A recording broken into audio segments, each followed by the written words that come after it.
காஞ்சிபுரத்தில் சதுரங்க வேட்டை திரைப்பட பாணியில் 3 மாதத்தில் பல லட்சங்களை சுருட்டிக்கொண்டு தலைமறைவான பலே ஆசாமிகளை போலீசார் தேடி வருகின்றனர்.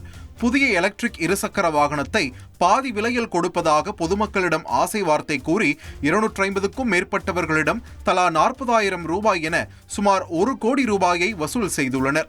இதுகுறித்து காஞ்சி காவல் நிலையத்தில் பாதிக்கப்பட்டவர்கள் புகார் அளித்துள்ளனர்.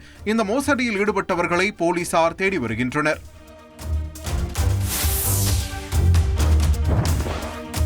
தூத்துக்குடியில் பட்டியலின மாணவன் மீது நடத்தப்பட்ட தாக்குதல் சம்பவம் தொடர்பாக தமிழ்நாடு அரசுக்கு தேசிய மனித உரிமைகள் ஆணையம் நோட்டீஸ் வழங்கியுள்ளது.